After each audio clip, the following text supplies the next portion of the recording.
welcome, and thank you all for coming. I'm so glad you all could join us this evening. Of course, I'm especially grateful to the three alums who I will introduce shortly for making long journeys from New York, Washington, D.C., and Raleigh-Durham to share their experiences with the value of majoring in the arts. I also wanted to be sure to thank Lori Tanzer and Heather Chrisman and the Career Development for helping to organize and support this event. So for those of you who don't know me, my name is Pepper Stetler, and I am a professor in Art and Architecture History program here at Miami. My interest in organizing this event was motivated by conversations that I've had with students during the time that I have taught here. These conversations seem to fall into two different categories. First, I've had conversations with many students who seem to feel anxious about their choice to major in art and architecture history. This anxiety does not stem from any lack of interest in the subject or a lack of enjoyment in their art history classes, but pressure they feel from their friends and acquaintances who learn of their major and ask them the loaded question, art history, what are you going to do with that? From my experience, the students I've talked to about this intuit the skills and value of their major, things like how it teaches them to read and write, to understand and respond to arguments, and to consider how visual habits and practices change over history, but have trouble articulating a direct relationship between what they study and their professional plans. If a student is not interested in a lifetime of academia or museum work, then what is an art history major good for? The second type of conversation is even more troubling to me. These are with students who are deeply interested in the subject of art history, but understandably feel beholden to the wishes of parents who would prefer that their child major in something more practical.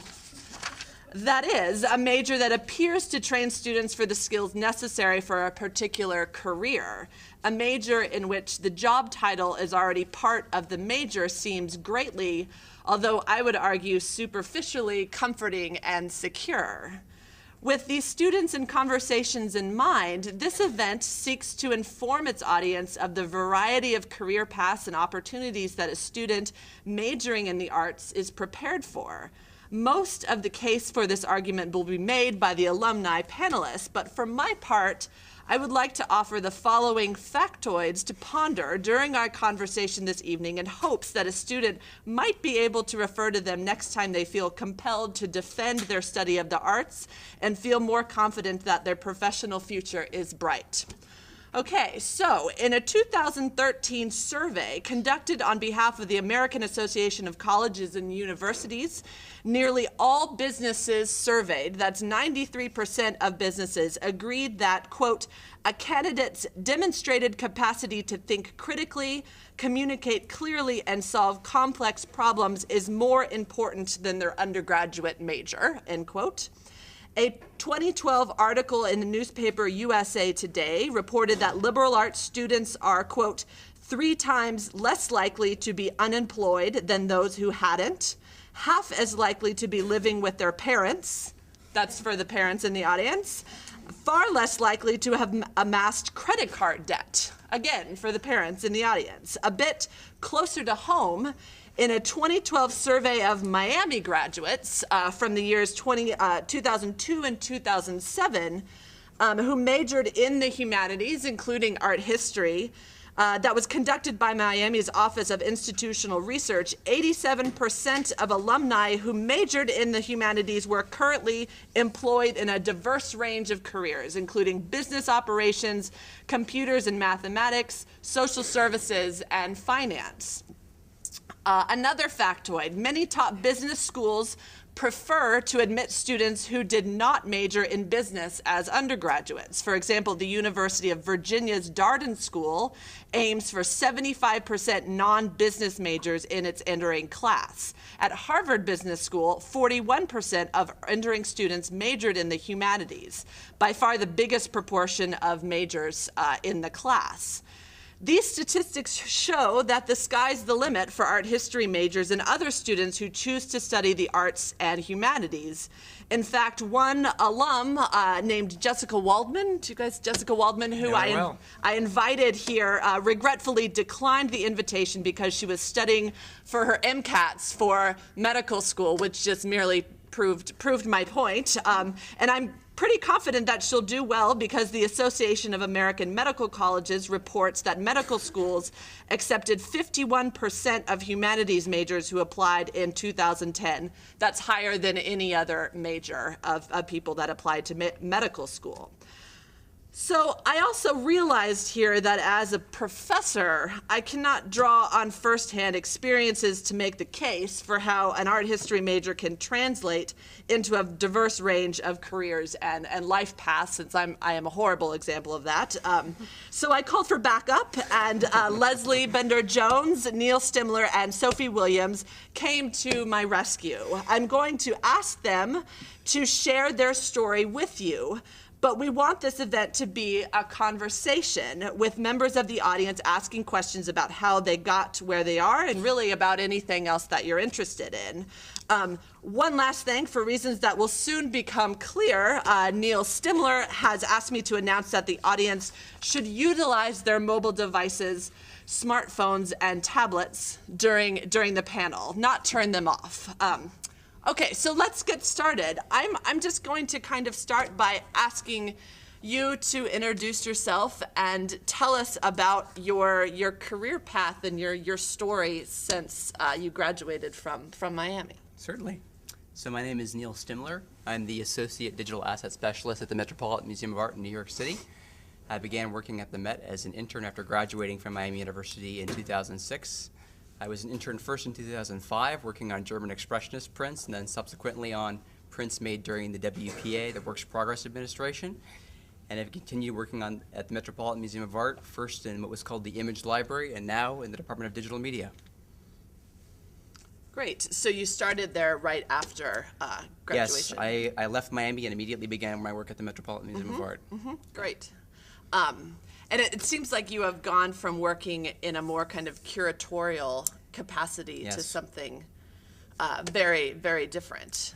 I took the skills and practices that I learned, especially with my work with Dr. Edna Carter-Southard at the Miami University Art Museum, in curatorial practice, in collections management, along with the technology skills I was developing at the time, into the work that I did at the Met. So I began with a more curatorial focus, but that curatorial focus was in the practice of technology, of digitization of collections information, and digitization of the collection. And then as the Metropolitan Museum of Art began to focus more on digital technology within the museum, kind of grew internally with the organization as it moved from thinking about a traditional picture collection, which would be slides and black and white photography in the analog context, into the digital environment. Great. Sophie. Hi everyone, I'm Sophie Williams. I graduated here in 2009. I was a double major in art history and English literature, so another major where people say, what are you going to do with that? So what I did, I graduated in 2009 and immediately moved to Princeton, New Jersey, where I took a job at the Princeton University Art Museum. I was an editor there and worked on a number of exhibition catalogs, wall text, really the full range of publications that would go along with an art exhibit. So I was very directly using my 2 degrees. After a couple of years there and a number of publications, I decided to take a break and went back to school for my master's. After that, I now live in North Carolina, and I am the Assistant Director of Communications at the North Carolina School of Science and Math. So basically expanded my former editorial experience in a museum into a broader, more general communications job, and that's what I do now. Great. Thanks, Sophie and Leslie. Well, thank you everyone for being here, and thank you, Pepper, for organizing this and bringing us to Miami. It's great to be back. I graduated in 2008 from Miami with a History of Art and Architecture bachelor's and a minor in arts management. I went directly from undergrad to grad school. I enrolled in a program in fall of 2008 at the Smithsonian and the Corcoran College of Art and Design in Washington, D.C. in the History of Decorative Arts. So I went from studying paintings and prints and photography to ceramics and textiles and glass and furniture. And I finished that program in 2010 with essentially a master's in historic American furniture, which translated really well from the architecture aspect of the history of art and architecture undergrad here. I started then as a intern for the White House Historical Association. While I was still in grad school, I wrote my thesis on White House furniture. And that ended up translating into a 6-month contract position as the curator for the National Center for White House History. And then that sort of unfolded into a full-time position there as well, so I've been there ever since. And currently, I am the curator for the David M. Rubenstein National Center for White House History. I'm also managing our exhibitions, as well as our public programming, which includes TV shows. And I just finished content production for a C-SPAN series, First Lady's Influence and Image, which ended this past month. So I take my art history degree in various capacities, in exhibition design, in cataloging, I do a lot of independent curating as well. I do exhibits for the Washington Winter Antique Show and also for National Trust for Historic Preservation Sites. And so I want to prove to my dad, who's in the corner back there, who asked me when I decided to enroll in the History of Art and Architecture program, I had to have 5 jobs that I could give him that I could get without a master's degree, with an art history degree. And I don't remember what those 5 jobs were, and I know one of them probably wasn't working for the White House Historical Association, but I did it, so you're welcome, and thank you. But yeah, also intermittently while I was in graduate school, I did an archaeology program at University of Virginia and a material cultural program at the University of Delaware at Winterthur. So I've really just been all over the place, I guess. Mm-hmm.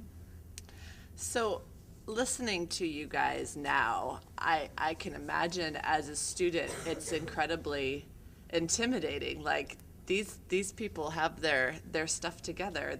They know what they're doing. And did it always seem like that? Like, No. tell me a part where it seemed like you screwed up and you didn't know what you were doing at all. All eyes on me. Don't seem so polished is what I mean. I do work for the White House Historical Association, but I don't work for the administration. So when the president recently said the controversial words about art history degrees, I really didn't agree with that at all. I guess a failure.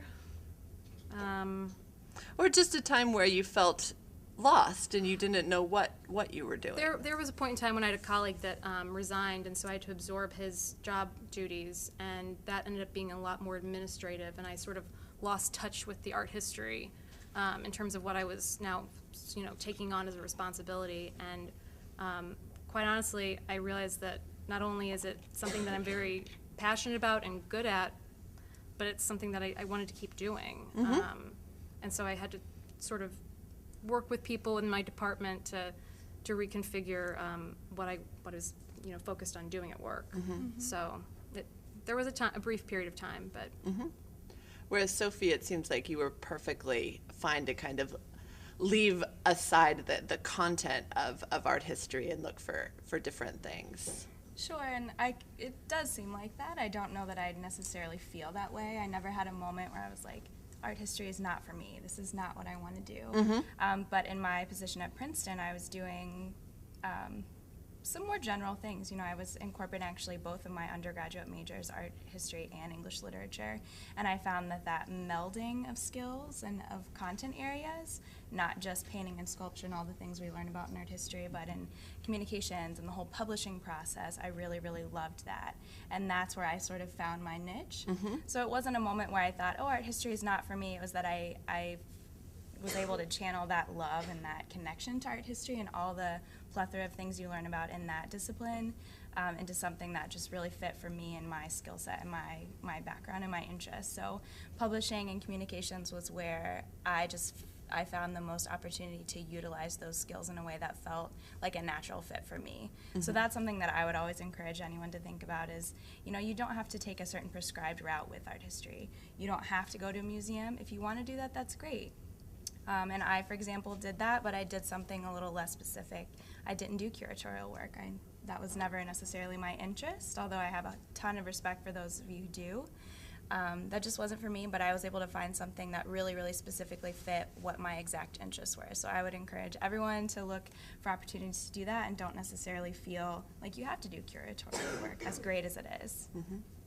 Whereas Neil, it seems like you found this digital world as well. Yes.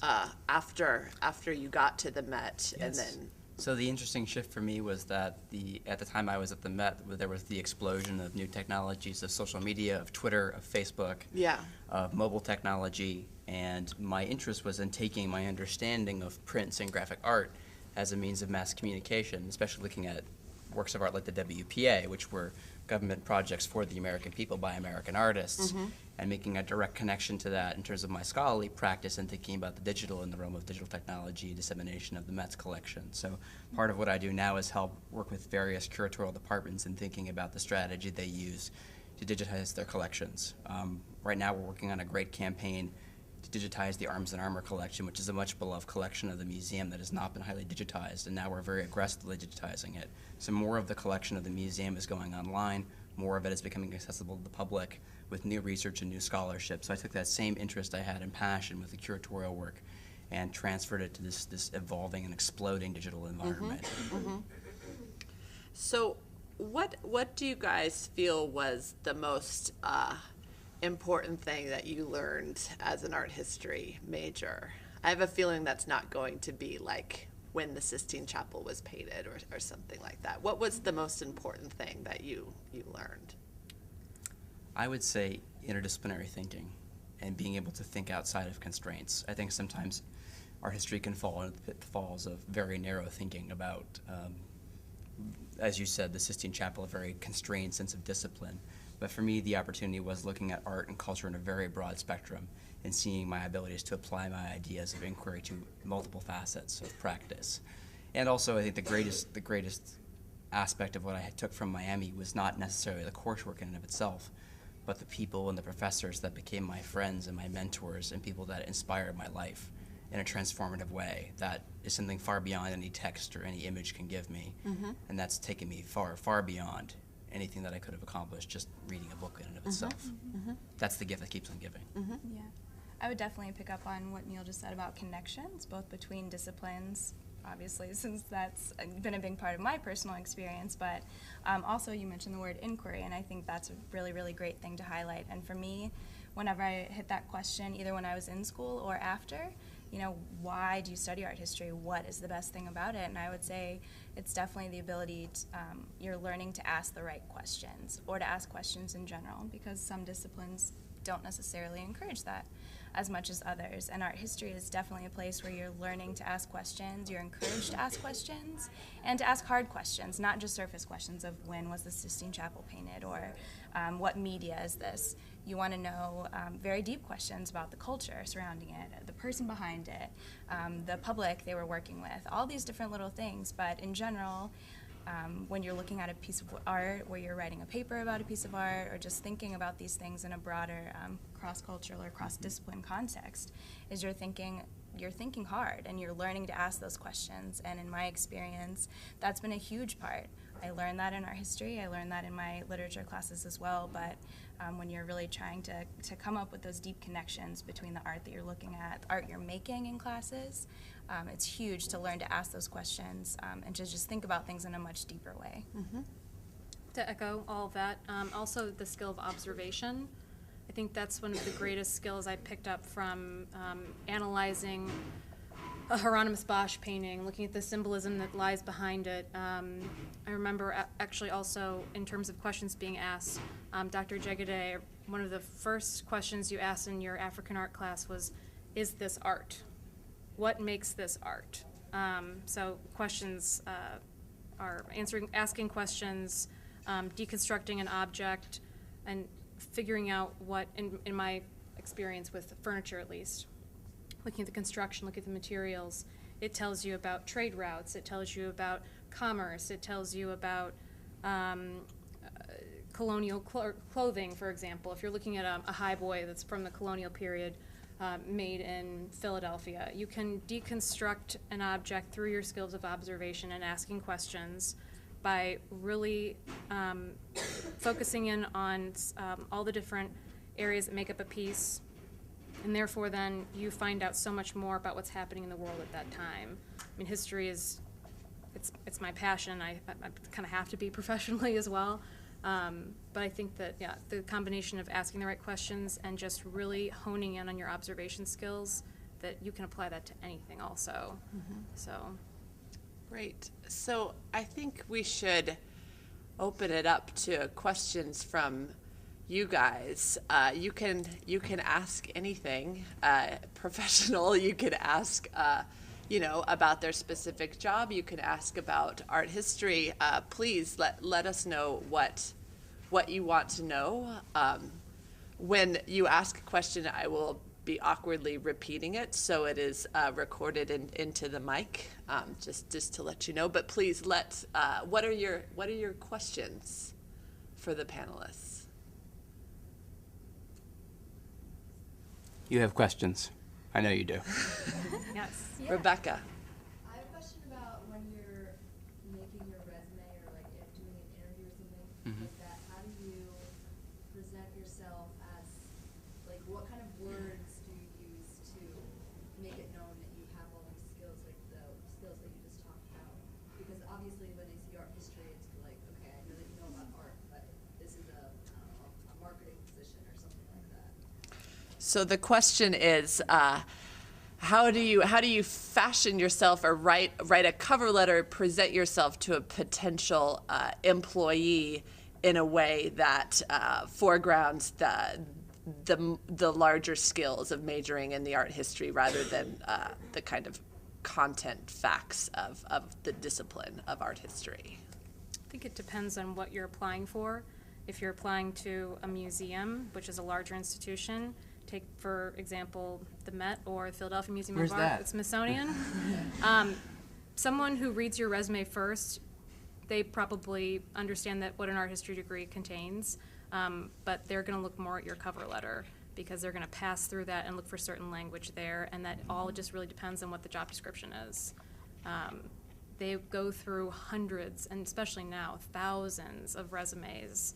So the best way is to make your presentation to the HR department wherever you're applying, if, for example, at a museum, to cater to what it is that they're outlining. And the best way to do that is picking up buzzwords and keywords that are in the description. I would absolutely agree that your cover letter is the perfect place to do that, and it's a great place to put your wonderful writing skills to use. But another thing that I would say is to really, both in your cover letter and on your resume, to really try to focus on specific examples of your experience, to really focus on action pieces instead of descriptors. Descriptors can be really important, and they are, but a lot of times employers are really looking for examples of you putting those skills into use. So not necessarily just saying what your degree is, but how did you use that? How do you want to use that? How do you want to incorporate that into this job description? And like Leslie said, picking up on those keywords in the job description and saying, my ability to ask the right questions will be essential in helping me fulfill this job and all the things that it requires. Another thing that I would say that in my personal experience has been a huge part of my job search along the way in different positions. Use your art background, use your art history. A lot of you take studio classes, or that may be your focus. But my resume doesn't look like a lot of other resumes in the field for me. I took artistic liberties. I incorporated some artistic elements just to make it a little more visually interesting, and it doesn't need to be anything over the top, but every time I've applied for a position, whether that's an internship at an art museum, I've done a number of those, my communications jobs now, everyone has mentioned to me, oh, your resume is the one with the blah, blah, blah. But they remember it in a visual aspect, and I think that is a really great way to just give a concrete example. You do have this artistic background, and, you're bringing that to your package that describes you and how you would fit into this job. So don't be afraid to be a little bit creative. Like I said, don't really need to go over the top. You want to present yourself in a professional manner, but, don't be afraid to embrace your skills and embrace your background. I would say the most important thing is actually social media. Your resume is 140 characters. So if I go to your Twitter page and I find a bio that's interesting, then I'm curious. If I Google you and I find something on LinkedIn that's interesting, then I'm curious. That's about as far as I'm going to go. So be on social media. Your professional practice starts right now. In college, in high school. your profession starts right now. So be thoughtful about what you tweet, be thoughtful about what you post on Facebook, be thoughtful about what you post on LinkedIn. Your career starts before you think it does. That is the data that I'm mining, that is the data that I'm after. If it's not there, if I can't find a website or a profile for you, you don't exist. So make sure you spend time on that and think about what you do there. And you can begin to have the courage to post good content now. If you go to the art museum on campus, tweet about the exhibition. If you attend a lecture that really inspires you, tweet about that. Send a link to a book you're reading in the library. The data that I'm finding is the data that matters to me. It's not a printed resume. It's not a cover letter. And I would just say, just to add to that, don't be afraid of social media. I absolutely think that, you know, if there's a piece of social media you don't feel comfortable using, for example, I don't use Twitter personally, but I do have a pretty strong presence in some other social media areas. And I use that for my job quite extensively, all sorts of different venues of social media. But I think it's more important, exactly like Neil said, is to use it in a thoughtful manner. And you can start now. There's no reason you shouldn't be curating content in those venues. Absolutely. And don't be afraid to be yourself. Embrace those tools, because those are absolutely really powerful tools for your future and for your career path. Coming from Washington, D.C., where everything's very politically correct, no one really uses social media for things like that. So them just on the opposite end of the spectrum. If you are applying for a job at the Smithsonian or in the federal government, on my end, it's probably better not to be on social media unless you're being very, very precise about what you're using. People aren't going to go looking for what you're posting that's related to your job skills. They're going to be looking for dirt. They're going to be looking for things that would make you a not successful candidate for this position. They're trying to weed out people, essentially. And not to be negative, but that's just in my geographic realm, in that quadrant, that's the way that we do things. So. What else? Yes, please. Hi, can you talk about integrating your art history majors alongside another major? For example, I'm majoring in finance, and I'm actually declaring art history as my minor next week. Good job. And I'm really interested in how the two would work together. So are there any aspects of what you guys do that goes along with the business side, or like especially in a museum maybe? That's a great question. So it's about integrating an art history major or a minor with another field that might not necessarily seem to be so compatible with it. For example, finance and art history, how those might work together. And I imagine like how you can explain those working together for you to an employer. Finance, finance and art history are actually a perfect marriage. The art market is, art a lot of times these days, especially contemporary and emerging artists, are looked more as commodities, and the art market trade is a billion-dollar industry.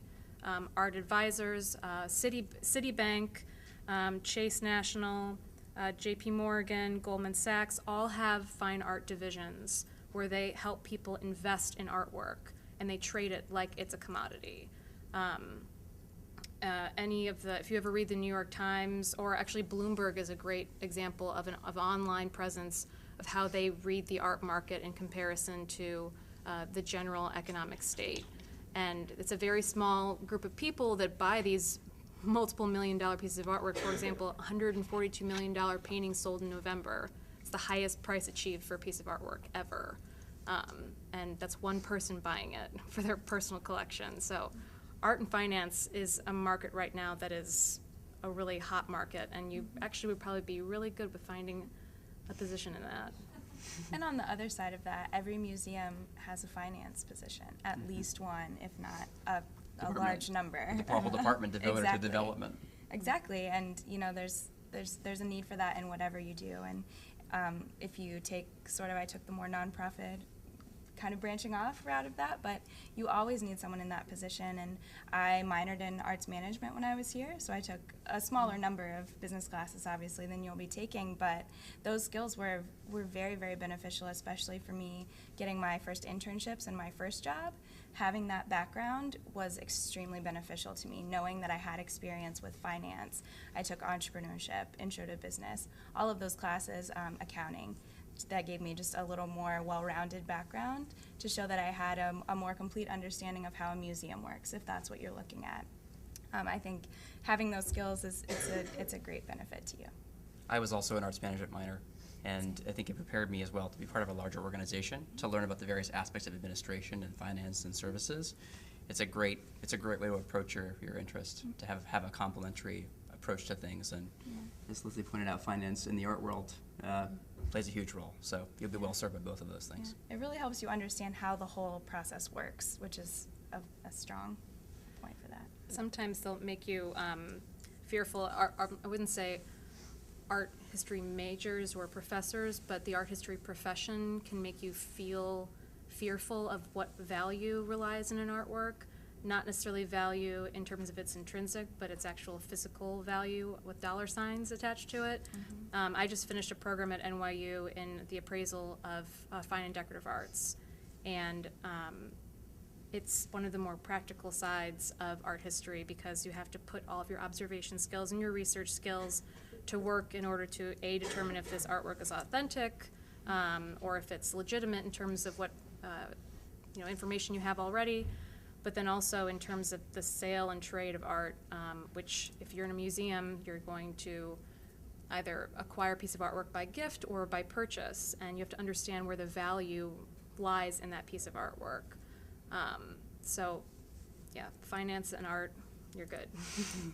So something that you are reminding me of here is the fact that if you're interested in working in a museum context, many other hats are worn in a museum besides being a curator and designing exhibitions, right? There is an education department, there's a digital imaging department. Well, digital media at the Metropolitan Museum of Art has 70 people. Right. So, and there's around 2,000 people that work at the Met. There's a lot of roles to be filled by very talented people with diverse skill sets and viewpoints, and all ranges of editorial publications, digital media, science, conservation, research, collections management, visitor services. The level of expertise that you would find at a comprehensive encyclopedic museum like that.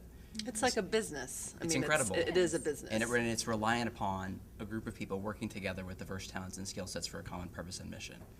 And that can be founded here as well. And let me just say, too, that even within that, even if you are a curator, for example, or you're a researcher and you're working on whatever project you're working on, a lot of times those things are grant funded, or you have a very specific exhibition budget that you have to work within. So having that background, for example, when I would be working on an exhibition catalog at Princeton, that falls into the exhibition budget, and depending on what the exhibit is, that money comes from a number of places, and we're responsible in a number of different ways to report that back to certain people and make sure we work within those confines. So even if you are doing something that seems not related to finance, like publishing a book, you definitely have that side of it as well, and especially in a nonprofit or an art institution, whatever it is, I think you'll often run into times where you need to have a diverse understanding of how the process works, and sometimes you have to be responsible for your own budget, and that's an extremely helpful skill to have, because you need to have that well-rounded background in order to most efficiently use your skills and the skills of the people around you. What else? Is anyone a science and art person, by any chance? Technology people in the room? Coders, hackers, makers? No? Dreamers, thinkers? Painters, sculptors, you're makers too. You just use different tools.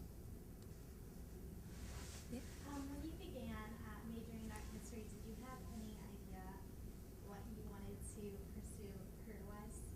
That's a great question. So Hannah has asked us asked you if when you majored in art history, if you had any idea what you were going to do or what you wanted to do career-wise. I would say that pretty soon at Miami University, I became pretty focused on wanting to be at the Metropolitan Museum of Art. I actually applied twice to the Cloisters internship program, which is the medieval branch of the Cloisters, or of the Metropolitan Museum of Art, and was in the top 10 twice and didn't make it. And then I went and studied abroad with the German department with their German summer program, which is an excellent program. If you're studying language and culture, I would highly recommend that with the German department, which I think is now called something else, but it was Griel at the time I was here with John Jeep. I went to Germany. I learned the German language. I visited 105 museums in 2 months, trained myself on German Expressionist art, and then was asked to work as an intern by the Art Institute of Chicago, the Neue Galerie, and the Met. took my job at the Met, and that became my trajectory. So my focus was to work for a world-class institution and contribute to public service. And through the support of my professors and mentors here and the opportunities that I had directly corresponding to my work at Miami, I was able to fulfill those goals. So that was my direct goal orientation. I did not have any idea what I wanted to do with art history. I was very lucky. I didn't necessarily have a ton of parental or peer pressure to do something practical or that had a very direct career path. I just was encouraged to pursue my interests. So naive as it may seem to some, as a freshman, I just really loved art history. I loved going to museums. I loved learning everything I could about a piece of art and how it was made and where it came from and why it's important and why we pay attention now. Those are just really, really strong interests for me, so I just kind of dove in.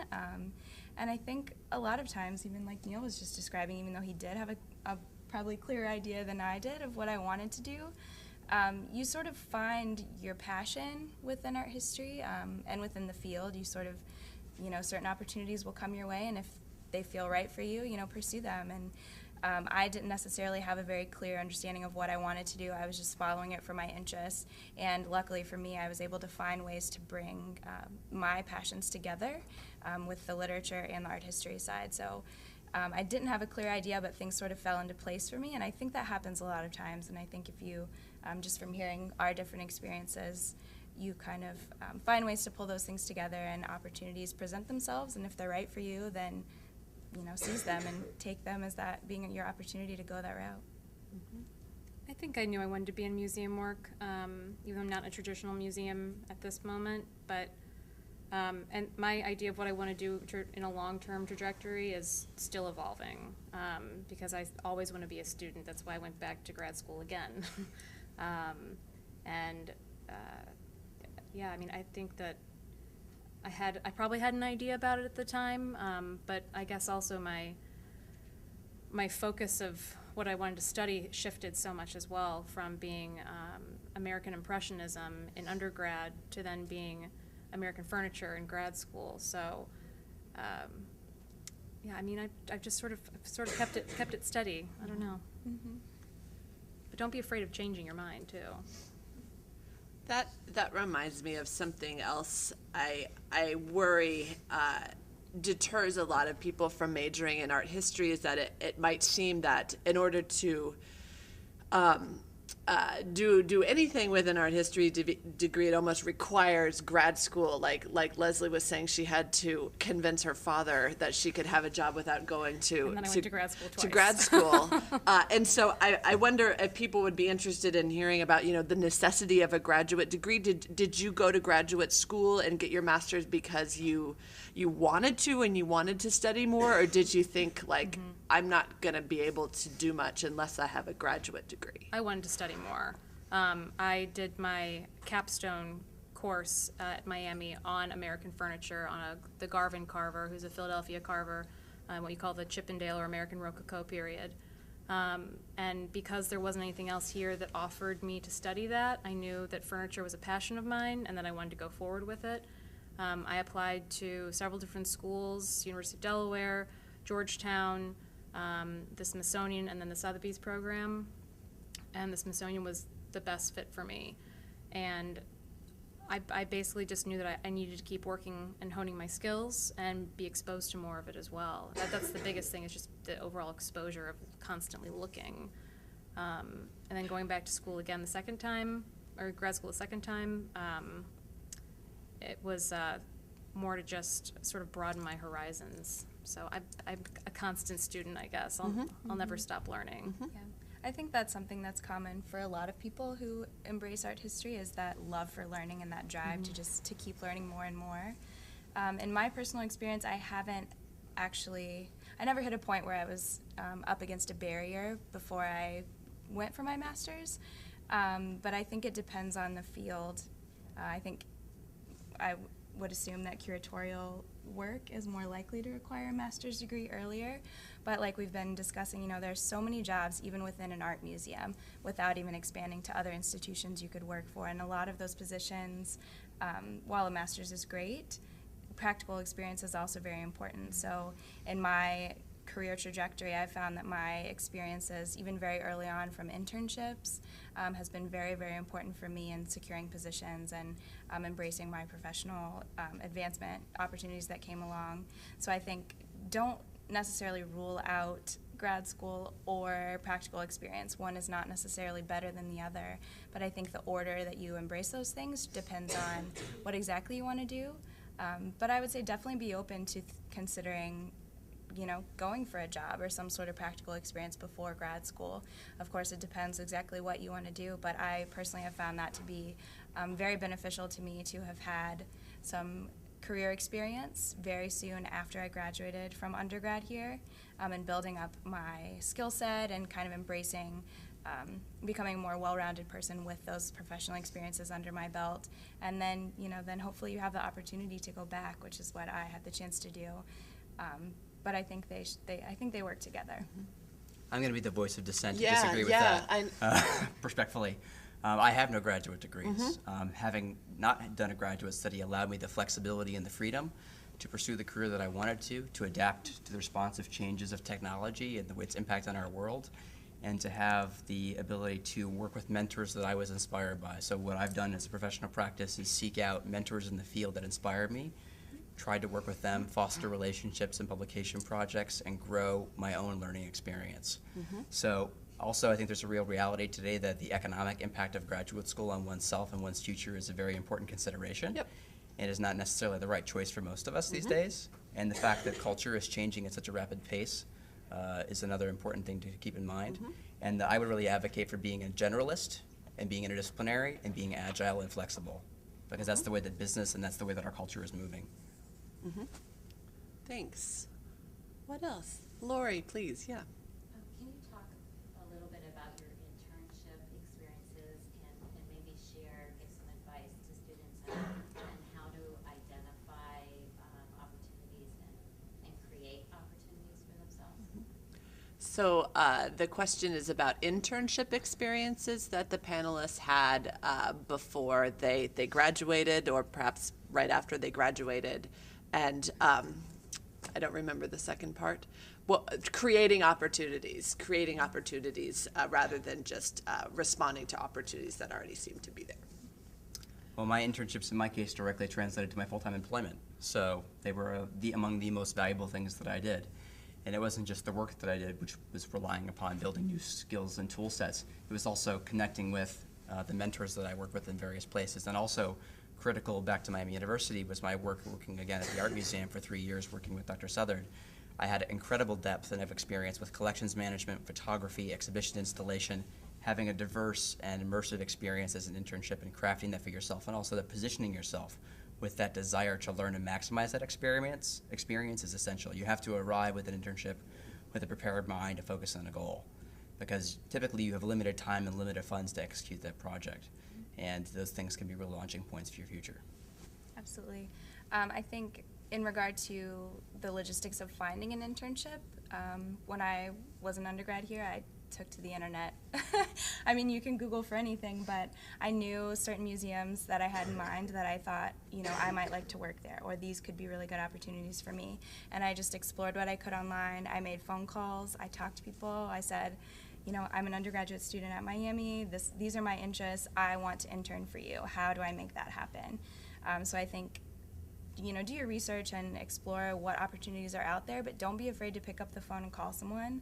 Don't be afraid to email someone and say, I want to work for you. How can I be an intern with you? How can I make that happen? I ended up doing my first internship for the Museum of Contemporary Art in Chicago. They have an established, or had, I'm sure they still do, an established internship program, but I called ahead. I spoke with a few people at the museum. I didn't necessarily have any connections. I wasn't a networked, you know, well-connected person in the field, but I wasn't afraid to call and to ask questions. And that was mentioned to me later when I got the internship and when I started. You know, I met the people that I talked to on the phone, and they said, we're really glad you took the initiative. We're so glad to have you there, and I was so glad to be there. So once I got the internship, I did whatever was asked of me, and I asked questions and found other things that I could do. I also did an internship at the Dayton Art Institute, which is where I'm from, so location-wise, that was easier for me.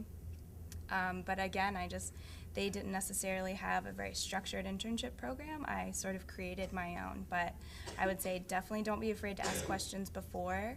Ask what opportunities exist, or ask how you can make those opportunities exist. Say, I want to do this for you, and chances are you'll get a positive response, especially for internships. I did my internships for credit. I didn't get paid for them, but they paid for themselves in the experience that I learned, which may sound kind of corny, but really I've used those real world experiences ever since I did those internships. And don't be afraid to ask questions and to create opportunities for yourself and say, I could do this for you. How can we work together on this project? Well, over the course of being at Miami and then my 2 years in grad school post-Miami, I've had 9 internships. So I put the full force on the gas. And in response to your resume question before, internships sometimes will speak so much more when you do have that experience. I also didn't have many connections, but I wasn't afraid to ask people around me, people that were friends of my parents, people that were friends of professors or professors themselves. I'm really stubborn, and at first I thought I can do this all on my own, I don't need anybody's help, but honestly, this is the way the world works. If you have someone that has a friend who's on the board of a museum or works at a museum or has interned at a museum, call them. Ask them to put in a good word for you, because that's going to do so much more and get your name recognized much more, whoever's responsible for selecting in that process. Because if they don't know you and you've got a degree and you have good grades, that's great, but do not be afraid to call on people, to make calls for you. That might sound a little, weird, but it was weird the word to use, but it made a huge difference for me. And do as many internships as possible. I did 3 internships at one time, plus going to school full time, my second semester in grad school, 2 for course credit and 1 for pay. But they were so valuable because I was learning about art history at the same time through that collection, and also learning the practical knowledge of applying that art into what I wanted to do as a profession. So just do as many as possible, and also volunteering. Don't be afraid to put a volunteer opportunity on your resume as well. It may not be officially recognized as an internship, but just the fact that you put your time into doing something that's something you don't have to, that also speaks really well. Yeah, I think showing the initiative, whether it's through internships or, like Leslie pointed out, through volunteer opportunities, showing that you've taken the initiative and you've really embraced your interests or your passion and have done things that, aren't required. You've gone above and beyond to embrace those opportunities, I think will pay off. It shows on your resume. It shows to be able to say, here's my academic experience, but here's my real world experience. This is how I've taken those skills and those talents, and I've tried to put them to use in the field. And being able to show people that you've taken steps to make that happen, I think will be hugely beneficial. And then you have people also who are your references that can vouch for you. If they really want to make sure you keep good contacts at all those places and have their phone numbers on ready, and they're going to they will ask for your references, and they will call them. They don't just put them on there for, show. They will call them, so. What else? Yeah, Alex. Sorry, I'm kind of hidden, but I was just wondering if you could describe what your day-to-day job is like being in your career, like give a description of what you do. Are you at a computer in an office all day, or are you doing something entirely different? Great perspective. What is the day-to-day like in your job? This is a good question to get a sense of what it's like to have a career in the arts. So if your first point of question is how many screens do I have in front of me every day, it's typically 5 or 6. But so my day-to-day activity is a lot working with the digitization of the collection. It's also project management. So I work across the museum with archival departments, with our libraries, trying to figure out how we can help people work on different projects, whether it's an exhibition or a publication or an app or a multimedia experience, delivering them the content and the assets and information they need for their projects. I also have the fortune of experimenting with our media lab, which is run by Don Undine, who does incredible work with 3D printing, with software development, with Oculus Rift, and with various experimenting with what's the frontier of digital technology for the museums. So my approach is thinking more about the public experience of that and the scholarly practice around those digital technologies. I'm also the social media curator for Museums on the Web, which is the largest international museums and technology conference. And so a lot of my discourse actually happens with Google Glass that I wear, interacting with my colleagues around the world, having a dialogue with them, using social media about our professional practice and conversation. So it's a completely immersed experience, and I'm talking with people from Brazil, Germany, China, France, California at all different times of the day. So my professional practice doesn't stop. It happens 24/7 whenever the information comes in. So that's my daily experience. So you don't have a sense of like, I get to the office at 8:30 and I go home at 5:30. My office is everywhere and anywhere. Okay, all right. Sophie, yeah. I do have an office, and I go there at a certain time, and I leave at a certain time for the most part. But I think Neil and I do have some overlap in that we both do a lot of communications work, which is pretty general, but social media is very important. That does make up a big portion of my day. So I'm the assistant director of communications at a school, which is a high school, but it actually is a constituent institution of UNC. So it functions more like a small university campus. So my day-to-day, I do spend a fair amount of time with my laptop or with my phone doing social media and news stuff. I field a lot of inquiries from newspapers or people around the state. I do a whole lot of writing for my job, so that happens a lot on the day-to-day, but that writing can range from anything from a more academic discourse or material there to 140 characters on Twitter. So it's the full range, and that gives a really nice variation to my day for me. I do a lot of back and forth between different types of writing and between different content areas. And I do a number of video production projects as well. I produce different video content for the school. I do some photography stuff, so that gives it some nice up and down, back and forth around the school. So I do spend a lot of amount of time with the screen, but I have some variation too, and it's a really nice way to embrace a lot of different media throughout the day and to find different tools that work best for whatever the specific job entails. I don't have a typical day. I can work anywhere from 10 hours to 12-hour to 14-hour days. Monday nights up until recently, I was in the office by 8 o'clock in the morning, and I would get home by midnight. And that's because I was helping produce this television show. But most days it's about a 10 or 11-hour day, and I can be wearing a hard hat at a construction site for the White House Visitor Center that I'm helping remodel, and then I could be on the south lawn of the White House at 3 a.m. filming a nautical sunrise. I could be on a ladder looking for certain marks that correspond to accession files in a chandelier. I could be writing an article. I mean, it's unfortunately, I was a Jill of all trades. I do a lot, but I love it because it keeps me busy, and busy is good. But I can't tell you if I have a typical day. Every single day of this past week, the past month, the past 3 years has been different. So I think you'll see that more and more too with our ever-evolving world, and things change very quickly. But I think in general, I think all of us have sort of spoken to the fact that our jobs embrace a lot of different elements, whether that's up and down from a desk to some other task, or the type of tools that we're using to make different things happen.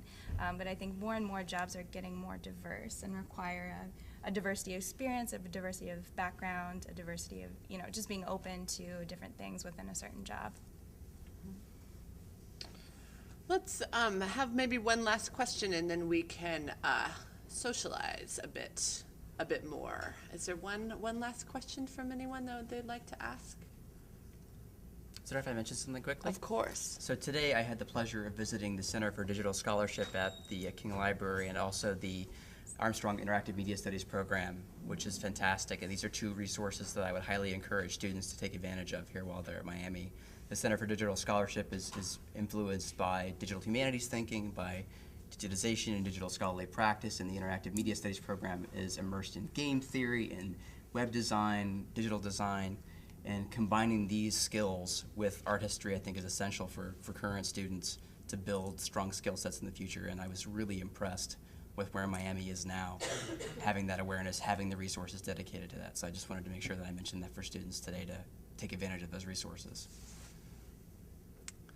Great. So there's some drinks and snacky things over on the wall there, and I encourage you, to talk and approach the panelists here and thank them for coming and also talk with them more about your ideas. But let's all just give a round of applause to our panelists to thank them for coming and talking with us this evening.